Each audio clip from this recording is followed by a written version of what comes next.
Mga higala, bisan unsa na lang ang rason nga gigamit sa mga nagdubili sa pagbalaan sa adlaw ni Papawlay o Sabado. Aniya ang mga rason nila? Una, gihatag ra sa panahon ni Moises. Tubag sa Biblia, Henesis 2:1-3, o gipanalanginan sa Dios ang adlaw nga ikapito. Ug nagbalaan niini, tungod kay niini nagpahulay siya gikan sa tanan niyang buhat, nagibuhat og nahimo sa Dios. Ikaduha, sugo ra kuno kini ni Moises. Unsay tubag sa Dios? Ezekiel 22:20. Nagingon siya, balaan na ang akong mga igpapahulay aron mahimong timaan sa saliwala kanako ug kaninyo. Ikatulo, para ra kuno kini sa mga Hudiyo. Ang tubag ni Ginoong Hesus sa Marcos 2:27, ang adlaw ng ipapahulay gibuhat alang sa tao. Ikaupat, dili na kinibantayan kay gibungkag na ni Hesus, mala kuno sa 1:5-18. Apan ang tubag ni Hesus sa Mateo 5:17, wala ako manhi aron sa pagbungkag sa kasubuan, kundi aron sa pagtuman niini. Ikalima nga rason, gipahunong na kuno kini bag sa Biblia, Hebreanon 4:9. Musa nagapabilin pa diay usa ka kapahulayan nga gitagana alang sa mga tao sa Dios. Isaiah 66:22-23 nagingon diha kay ingon nga ang mga bagong mga langit ug ang bag-o nga yuta nga akong pagatukuron gikan sa kaadlaw ipapahulay hangtod Kini nga itong mga higala nga mga sakop sa Seventh-day Adventist hangkig mga butang nga ilahang i-present or gi-present nga kinahanglan nato tagaan og igong pagtin-aw og igo nga pagpaklaro nahitungod sa atong pagtong ihuptan isip Katoliko og ang tama nga interpretasyon sa pagbasa sa balaang kasulatan. Kining gi-present sa atong higala nga siguro pastoy ni sa Seventh-day Adventist na siya 5 ka puntos nga gi-present. Pero mas pinakamaayo nga atuan ning usa-usahon para mas klaro gyud ang atuang tubag. Dili magsilbi passing lang. mga higala, bisan unsa na lang ang rason nga gigamit sa mga nagdubili sa pagbalaan sa adlaw ni Papawlay o Sabado. Aniya ang mga rason nila? Una, gihatag ra sa panahon ni Moises. Tubag sa Biblia, Henesis 2:1-3, o gipanalanginan sa Dios ang adlaw nga ikapito. Ug nagbalaan niini, tungod kay niini nagpahulay siya gikan sa tanan niyang buhat, nagibuhat og nahimo sa Dios. Ingon pa niya nga daghan daw kaayo og mga rason aron lang daw paglikay sa adlawng igpapahulay. Usa ka na kadakong bakak. Actually wala man to gilikayan ang adlawng igpapahulay. Dili lang na mao ang ato ang practice or custom sa Iglesia Kristiyana. Ngano man tungod kay ang adlawng igpapahulay klaro man na nga gihatag alang sa mga Hudyo, dili alang sa tawag ining mga Kristiyano. And at the same time, klaro man po na kaayo ang gisulat sa balaang kasulatan nga particular religion ang iyang gitagaan og responsibilidad to administer that law. Kana nga balaod. So kung siyempre, kung ang imuhang pangunahon na sundon gyud nato absolutely kung unsay nakasulat sa balaang kasulatan, nya dili nato i-apply katong interpretasyon sa mga Kristiyano, mahulog nga ang pundok nga pasakupan ni ining maong ato ang higala nga pastoy piki gyud. Tungod sa hinungdan nga kining Seventh-day Adventist dili man mao ang gitugyanan sa balaod aron maka-implement ni anang maong balaura. So buti pasabot kana nakasulat sa daang tugon o kanang sa bag-ong tugon, it must be interpreted in a Christian interpretation, dili sa Jewish interpretation. For example, gikot niya ang Genesis chapter 2 verse 1-3 kung wala ko masayo o tanawang ilang interpretation gihimo ilang weekly Sabbath. No. Dili man weekly Sabbath nang gisulti din sa Genesis chapter 2 verse 1-3. Gipadleg lamang kana sa writer nga gibuhat sa Dios ang tanan ug sa ikapitong adlaw mipahulay siya. Kung tan-aw nimo ang adlaw din wala pa mahuman. Di ba tan-aw ra ng unang adlaw. Ikan sa tawag anang adlaw pa gabi o magi-declare nga mao nang unang adlaw. Ikaduha mao gihapon gabi adlaw, gi-declare ikaduhang adlaw. Kung tan-aw nimo ang tawag inang Sabado may gabi diha. So buti pasabot, gihatagan og pahimugat sa writer or sa magsusulat ni anang maong Genesis nga ang Ginoong Dios human na sa iyahang gitawag og kabuhatan. Pero it does not mean nga nagrest siya until now. No. Kaya sumala pa na ganun ng Kristo, ang iyang amahan nagbuhat paghihapon hangtod karon walay hunong. And ikaduha nga punto mga sir ug mga ma'am. Kanang giingon din nga adlaw na as Ginoo, dili na adlaw sa tao, dili na weekly Sabbath. Kanya ko natuang tan-awon ang 2 Peter chapter 3 verse 8 kung wala ko masayop, atong mabasa nga ang usa ka adlaw sa Ginoo, usa ka libo ka tuig sa tao. Ang usa ka libo ka tuig sa tao, usa ka adlaw sa Ginoo. So kung kana nga atong sundon atuan ng iliteral, nga weekly sabat na mahulog nga until now wala pa wa pay pahulay kay ikaduha pa lang kaadlaw ron sa adlaw sa Ginoo. So but pasawot sayo pag interpretation sa tong higala nga pastoy. Kaduha, sugo ra kuno kini ni Moises. Unsay tubag sa Dios? Ezekiel 22:20. Nag-ingon siya, balaana ang akong mga igpapahulay aron mahimong timaan sa taliwala kanako ug kaninyo. Actually kanang maingon ta nga sugo ni Moses partly correct partly wrong.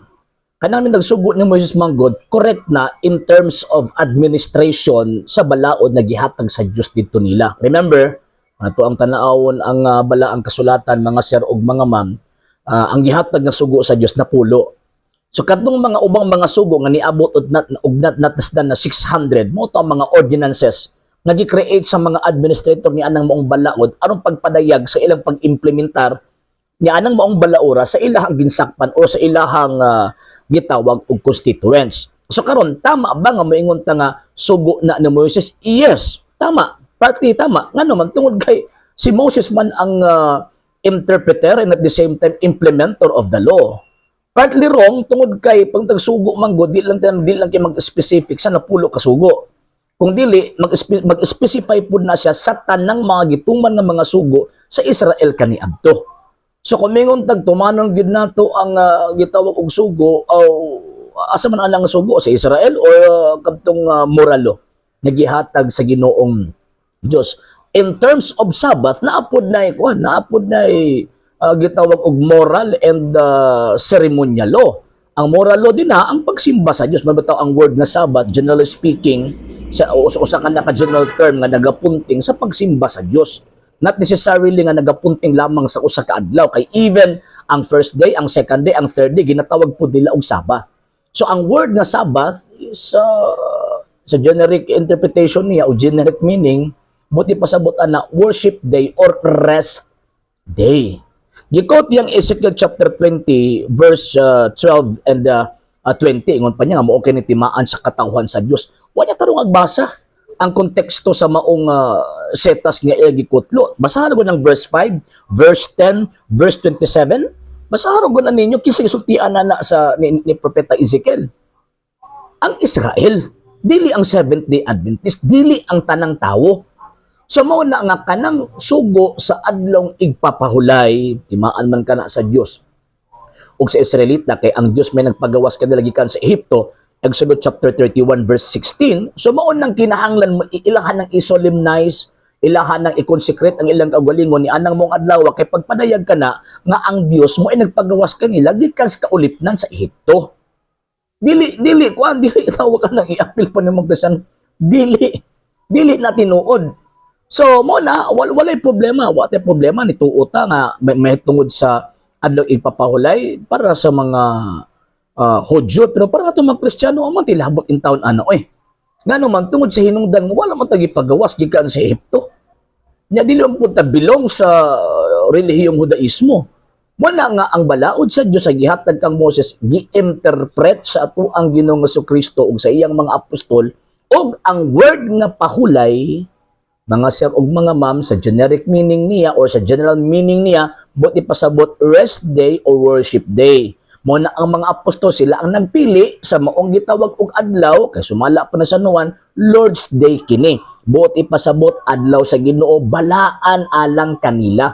Ngano man kay anang adlaw gikonklusyon o gikonklusyonan sa tong Ginoong Jesucristo ang iyang batok sa kamatayon. So inguna na nga itong tawag ining pagtuo. So kanang Ezekiel niya, chapter 20, dili man na refer sa may labot ang mga Kristiyano refer man na sa mga Hudyo. Refer man na sa Israelita. Wala pa po labot din na ang Seventh-day Adventist. Kaya ang Seventh-day Adventist ni gawa lang man 1863. Ikatulo, para ra kuno kini sa mga Hudyo. Ang tubag ni Ginoong Hesus sa Marcos 2:27, ang adlaw ng ipapahulay gibuhat alang sa tao. Yes, gibuhat lamang para sa mga Hudyo.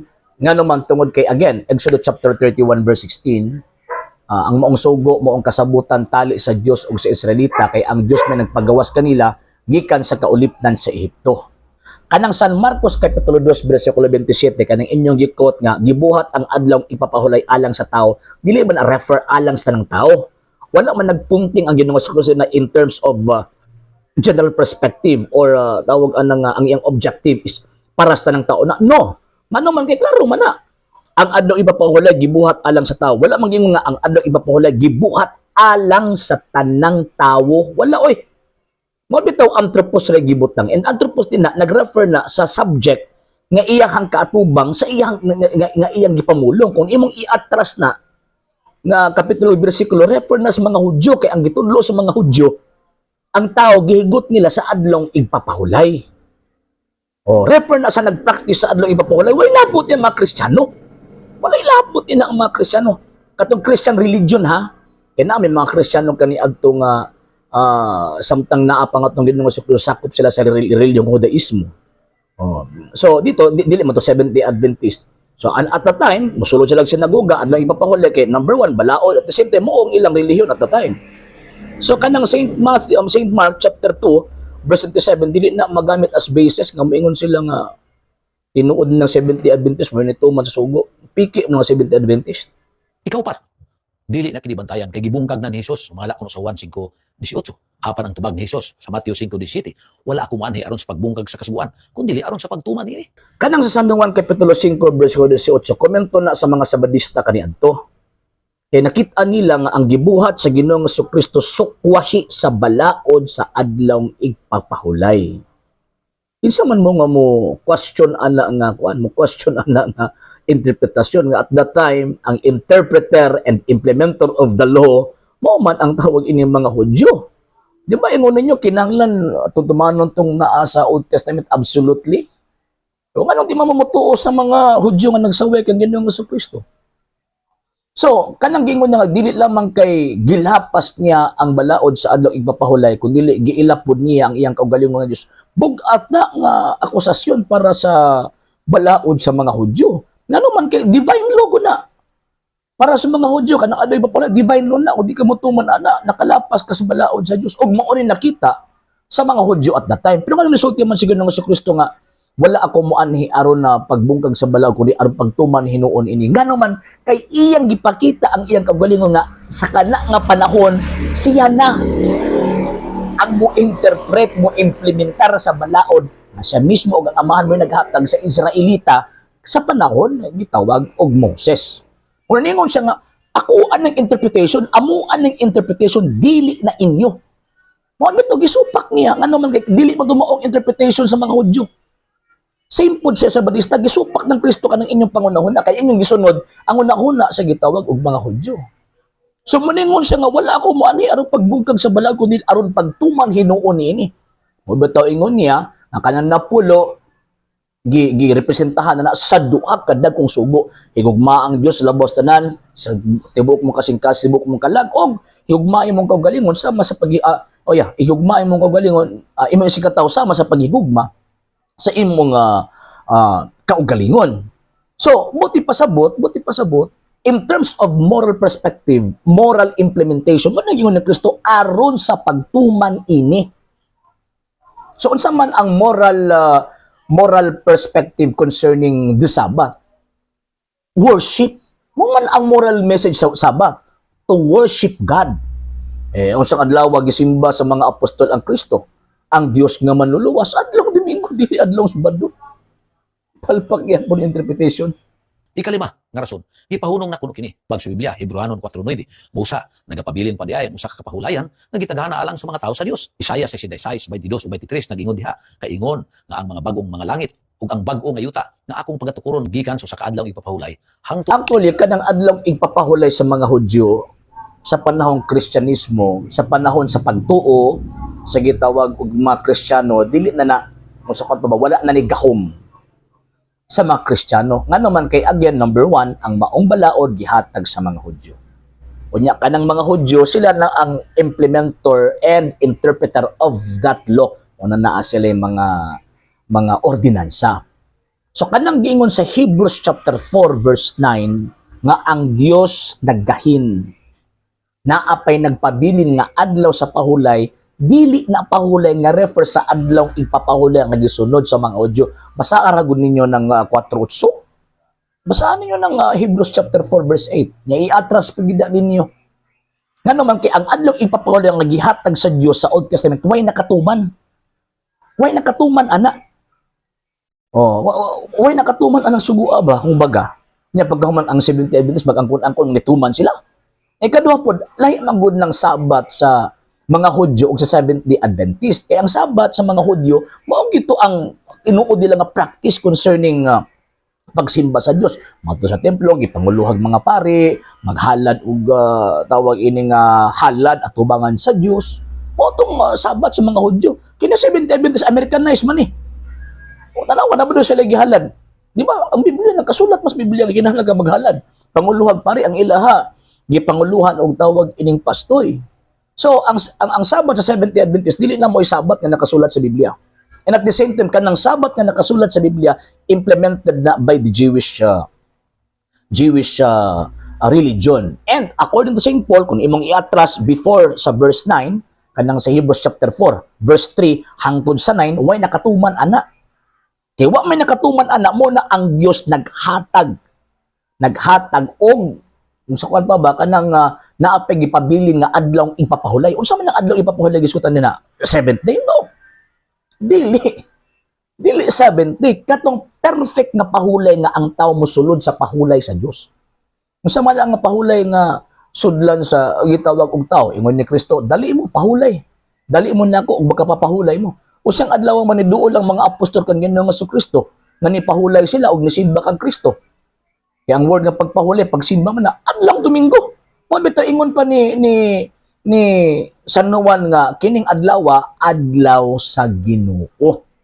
Ang adlaw ipapahulay kung imo tan-aw ng balaan kasulatan, gipanalanginan sa Dios. Ano man kay dili man nabalaan kani adto. Pero ang mga apostol na mismo nga may gahom sa pag-implementar sa sugo sa Dios.